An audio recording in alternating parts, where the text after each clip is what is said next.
Welcome back to my channel. My name is Linnell Gardner. I'm in charge of the estate of Sonny Liston. Today we're going to talk about how Ali beat Sonny. Now that we know from the last video that the fight was not fixed, so now we're going to find out through my investigation how Ali beat Sonny. I have a book called Beast: The Deconstruction of Charles Sonny Liston, which is on Amazon, and you can purchase that either as a Kindle or you can get a hard copy. It's basically based on the myth of race. The myth of Sonny is basically the myth of race. It has nothing to do with Sonny Liston, the man that Geraldine Liston knew more than anyone. So let's start with the Phantom Punch. The Phantom Punch is what they describe as the punch that you cannot see Mr. Ali land when he knocked out Sonny in the 1965 second fight. But Howard Cosell actually showed the punch land on his show that same night of the fights. After the fights, he showed the punch landing from the side, from the opposite side.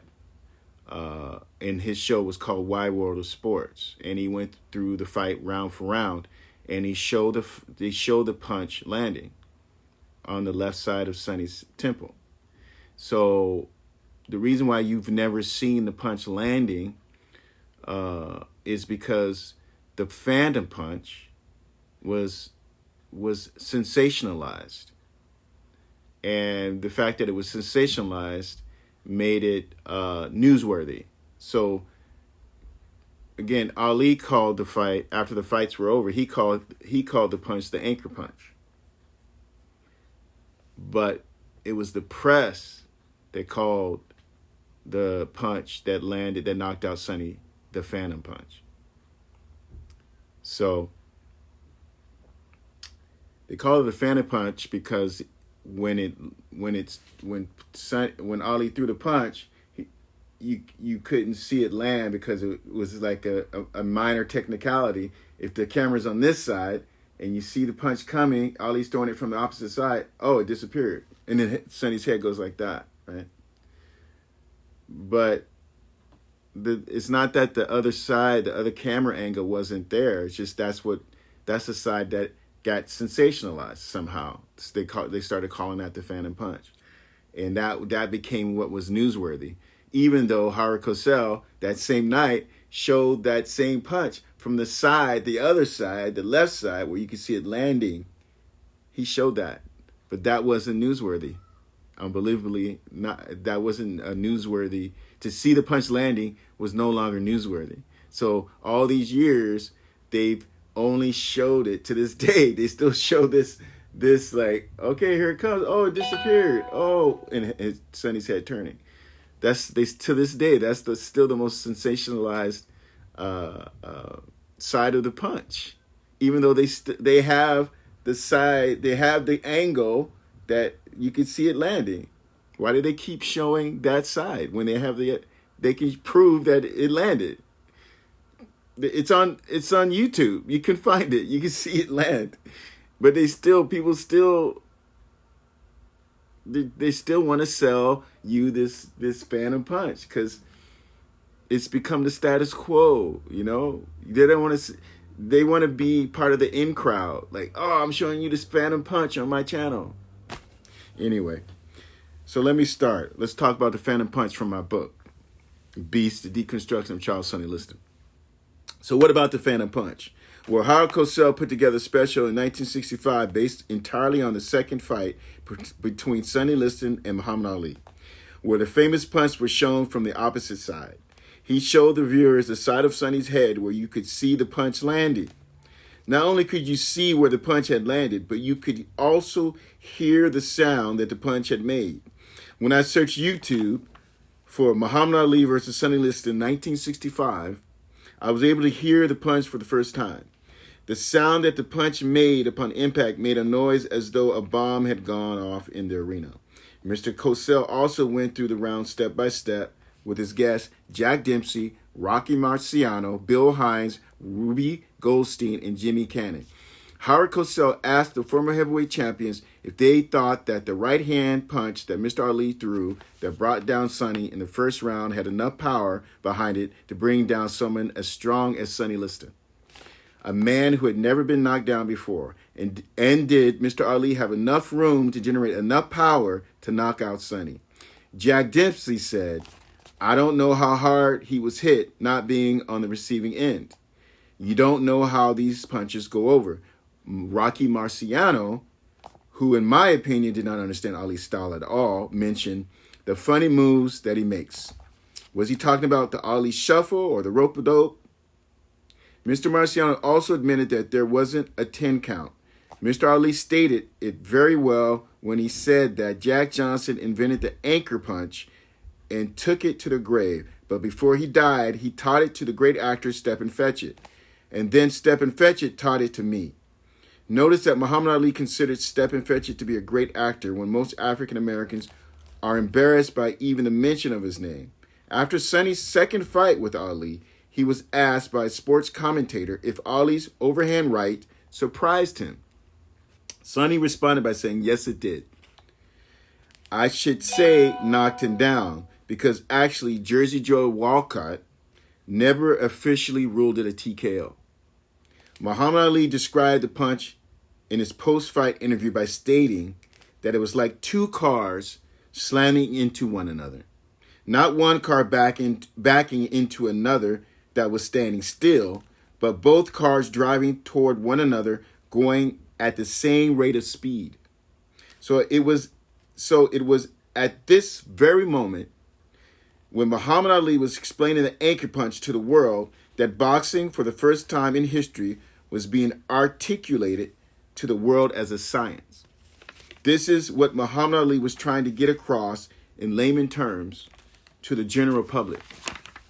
And I quote, "Two moving objects, both possessing momentum by virtue of their mass and velocity, collide with one another. Within the system created by their collision, there is a total momentum of mass and velocity that is equal to their combined mass and the vector sum of their velocity," end quote. Mr. Ali explained that he had to perfectly time the anchor punch so that when Sonny moved his head forward, creating forward momentum, he would meet it with his fist, creating a combined force upon impact. Now that I think about it, it wasn't that people did not want to listen to or believe Muhammad Ali when he was trying to explain the anchor punch. It was just that he was trying to explain science to a room full of boxing fans. In other words, Muhammad Ali was not speaking in a language that the average boxing fan could understand. Muhammad Ali was more like a painter than a boxer. He was like a Rembrandt or a Picasso of the sport. And by turning boxing into a science that could then be articulated to boxing fans, Mr. Ali became the sport's Albert Einstein or George Washington Carver. Howard Cosell asked his panel if Muhammad Ali was able to generate enough force when he only had 6 inches of space between Sonny's head and his glove when he started to throw his punch. He also asked if Sonny's age was a factor. The question was put to Rocky Marciano, as he had been knocked out later in his career by Archie Moore. Archie Moore's punch was similar to Ali's punch in terms of distance. Archie Moore also started his knockout punch at a distance of about 6 inches. Rocky Marciano, like Sonny, had never been knocked down in his career until Archie Moore knocked him down. Mr. Marciano admitted to Howard Cosell that his knockdown was attributed to his age. Let me turn my phone on. Muhammad Ali also mentioned that the anchor punch incorporated a twist of the wrists that reminded me of Bruce Lee's 1-inch punch. I've been a martial artist for over 30 years, and my teacher, Professor Kufarath, the successor to Henry S. Okazaki, taught Bruce Lee jiu-jitsu, and so did Professor Wally J., who taught him judo. I have been around great teachers, as well as Professor Richard Bunch, Bill Superfoot Wallace, Professor Danny Inosanto, Professor Toru Tanaka, and Professor Willie Cahill, and many, many more. So I know a little bit about generating power, force, and velocity using your fist with only a limited amount of space to work with. So Ali twisted at the end. It wasn't a boxing punch. So he came down with it, and as he was coming down the vector, the twisting created momentum, right? So I would get into what he did, which was he was able to throw that punch in a way that no one else threw that punch before. It wasn't just the throwing of the twisting of the wrist. He actually was Ali, instead of going in and evading the jab this way, he actually moved back from the jab, which was unorthodox. He would back away from the jab. But as he backed away from the jab, most boxers would lean in and do the cross this way. They would lean in and throw the cross this way, right, from the jab, right, and throw the cross this way. But Ali would go back. But what Ali did was, as he jumped back, he turned his hips already. When he was in the air, as he was jumping back, he turned his hips where a traditional boxer would lean back and push off from the ball of the foot, lifting the heel off the ground, and then throw the overhand right. Ali jumped back, twisted in the air, and when his ball of his foot hit the ground, of his back foot hit the ground, then he threw it immediately, okay? Rather than going back on his heel and then twisting and throwing the overhand. So Ali, by doing that, actually already turning his hips in the air and coming down like this on that back ball of his right foot, he was able to throw the jab 3 seconds faster than anyone in the history up until that fight.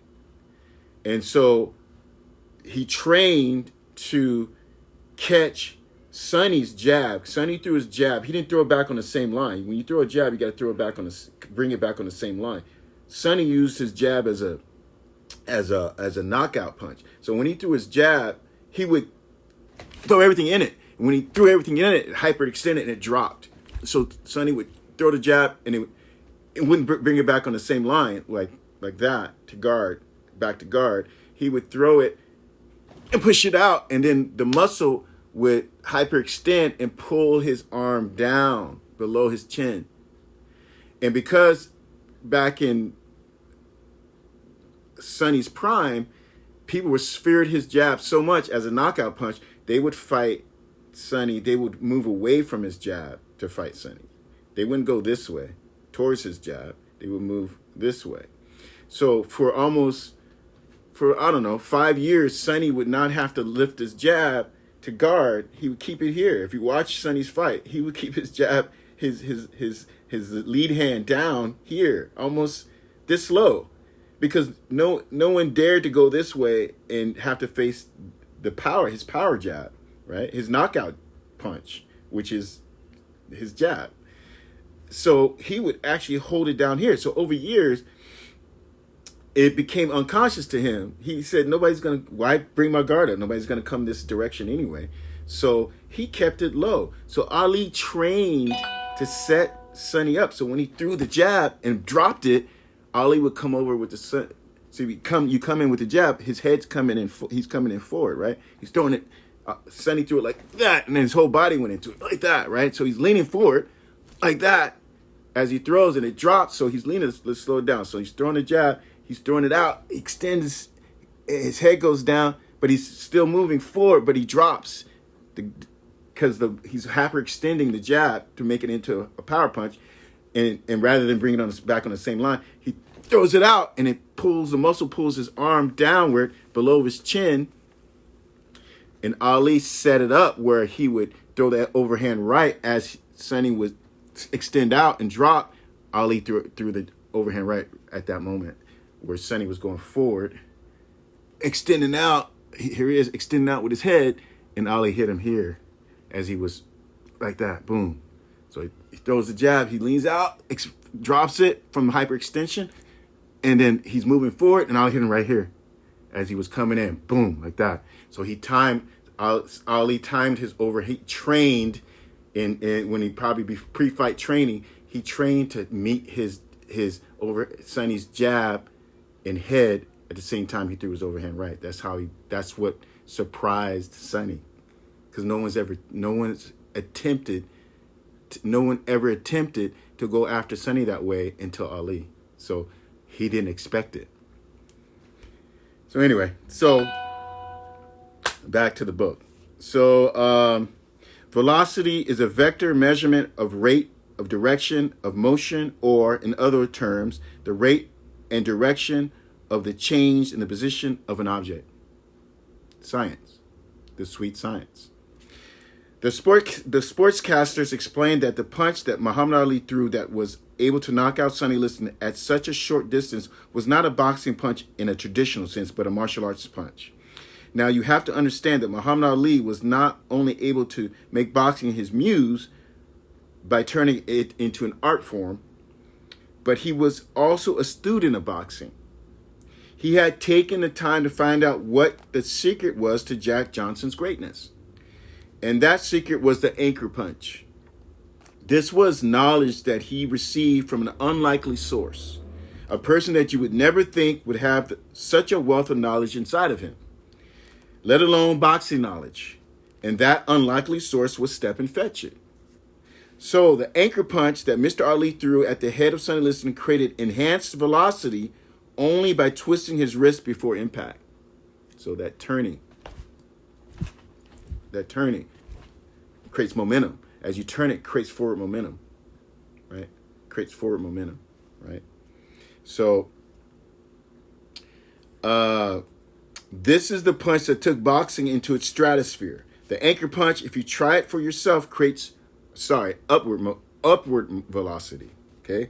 Go ahead and try a traditional overhand right, and then try the anchor punch, twisting the overhand right at the wrist right before impact, and you will see a noticeable difference in the amount of power you will be able to generate at a short distance. Mr. Ali explained this to us in detail, but we weren't quite ready to listen to him back then. Even the great Rocky Marciano, who stated that Mr. Ali had funny moves, did not realize that Muhammad Ali was ahead of his time. And that is why Mr. Ali could knock Sonny out with only 6 inches of impact space between his fist and Sonny's head. It was not the phantom punch that should have been immortalized, but the anchor punch that should have been remembered as the punch that brought boxing into its zenith. But Muhammad Ali was not the first to revolutionize the sport of boxing, and would not be the last. Mr. Ali was part of a long tradition of boxers who could blend the old with the new and continue to advance what one philosopher coined the sweet science. Pioneers like Jack Broughton, who brought the rules to bare-knuckle fighting in 1743. Daniel Mendoza, the first Jew to illumine the sport. Mr. Mendoza brought the hit and hop it artistry to boxing. Thames Waterman was the Muhammad Ali of his day. He also talked to opponents during battle. Dutch Sam, the inventor of the uppercut, and many, many more. I'm sure that when boxing fans first witnessed these fighters, they thought they had funny moves and saw their methods as mind-boggling. We have to remember that this fight was the first time Jersey Joe Walcott had ever refereed a fight of this caliber. When Mr. Ali knocked down Sonny Liston after 1 minute and 44 seconds into the first round, Mr. Ali never initially went to a neutral corner. Jersey Joe Walcott, instead of starting the 10 count, spent the first few seconds of the knockdown trying to get Mr. Ali to a neutral corner. In fact, there was never a 10 count for Mr. Walcott, nor a standing 8 count after Sonny got back to his feet. Mr. Walcott actually left the fighters alone to fight after Sonny got back up so that he could find the mat timer. This mistake would haunt Jersey Joe Walcott for the rest of his life and ruin any chance of him ever refereeing again this caliber of championship fight. To leave both fighters alone to fight without supervision was the biggest faux pas in the history of boxing. According to the legendary referee Ruby Goldstein, Jersey Joe Walcott should have never left the two fighters alone to look for the mat timer. The mat timer is the one who usually yells out the count so that the mat referee can hear it. If Jersey Joe Walcott did not come back while Sonny was down, he should have started the count where the mat counter was at in the count. If you study the fight, you will find that Sonny Liston was actually on the ground for almost 18 seconds before he got back on his feet. That's something that no one's ever mentioned that but me in this book about how long Sonny was on the ground, how many seconds. I was the first to ever to count, to say how long. Even Howard Cosell didn't mention that, how long he was down. So maybe that is why Jersey Joe never gave Sonny a standing 8. Sonny should have had a standing 8 count after he got off the ground. But it was those extra few seconds of rest that gave Sonny the time he needed to clear his head and get strength back into his legs. This is one point of contention for people who believe the fight that the fight was fixed. People were wondering why Sonny was rolling around on the ground when he could have gotten up sooner. Sonny was just as bewildered about what to do as Jersey Joe Walcott. Should he wait for Jersey Joe to come back and continue the count, or should he get up? If you are a fan of boxing, then you would know that all boxers wait until the last second to jump back to their feet so that they have more time to rest before the count of 10. Common sense.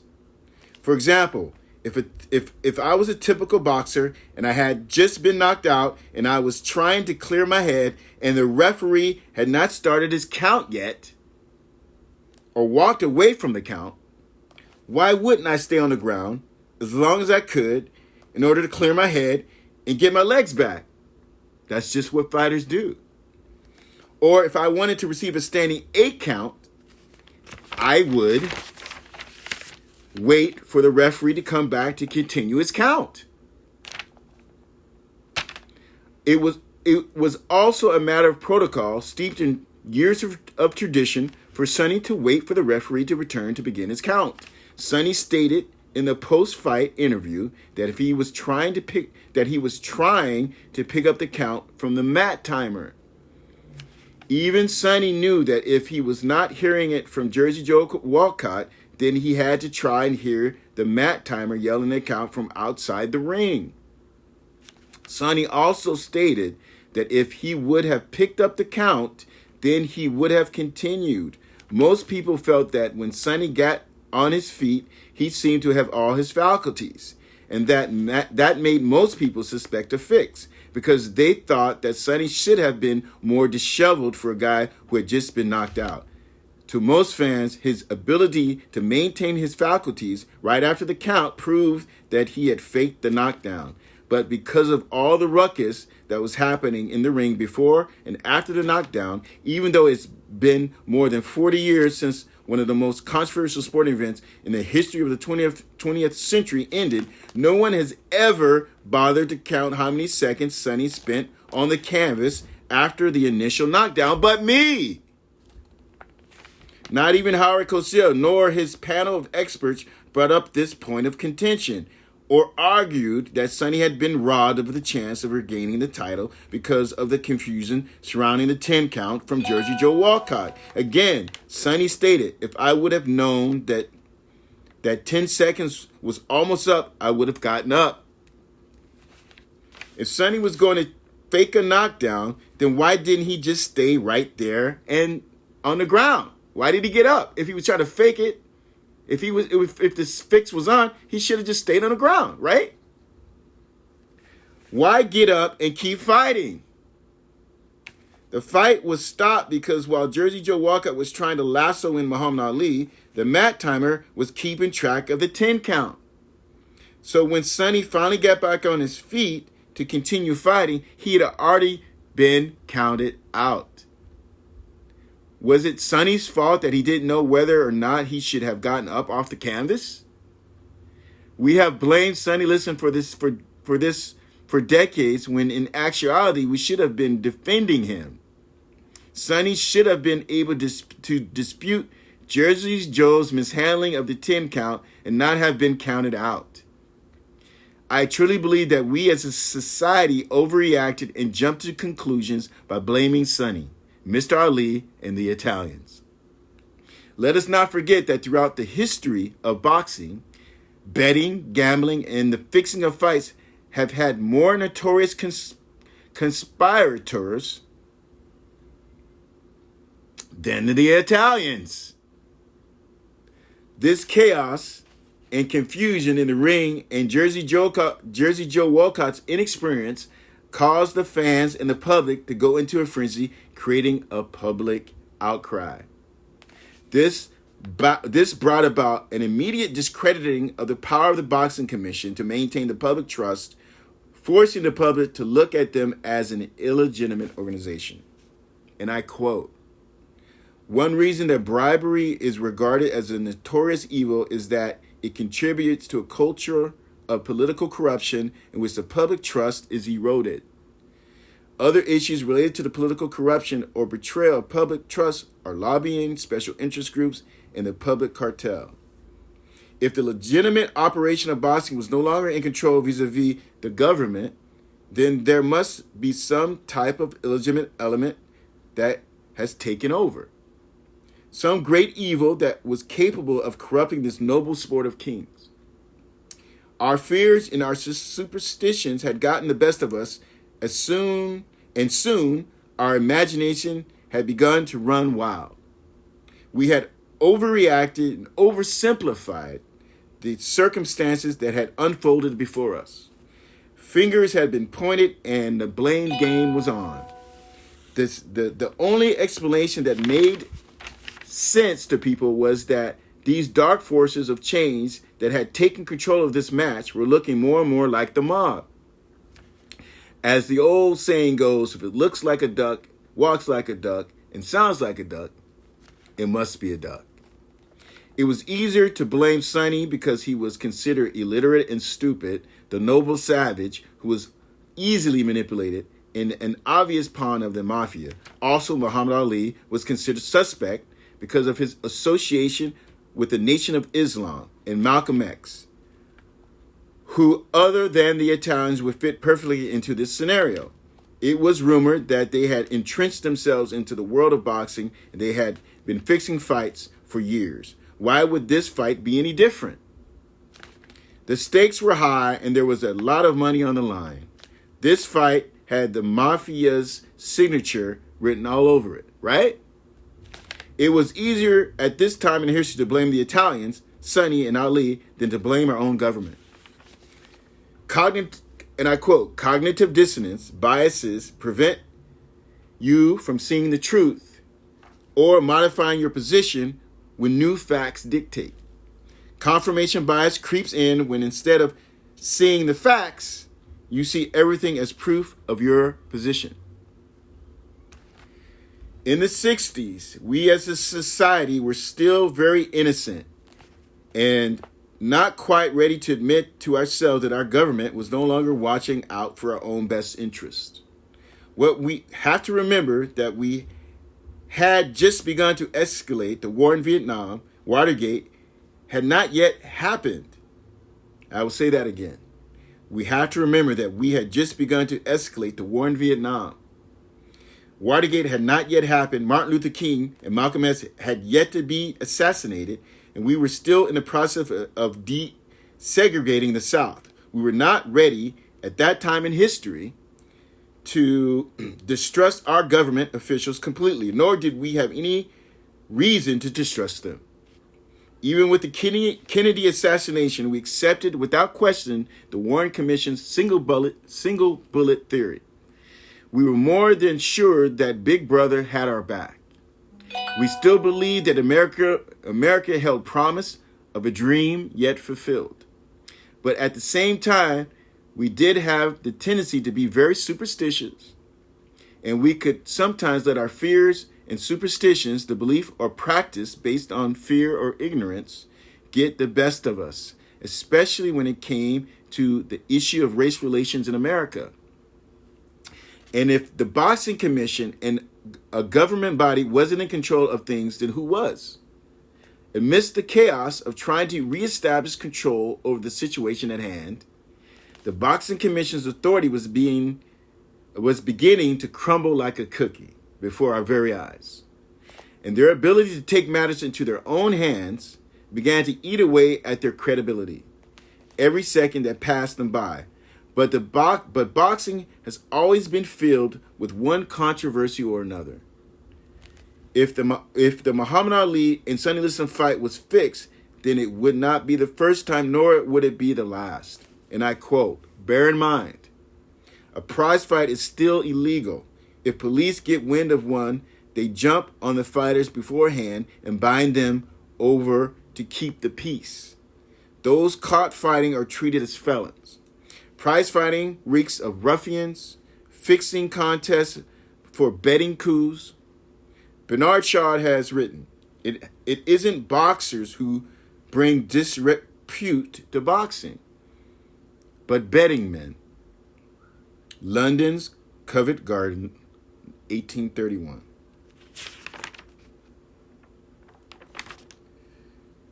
Thank you very much.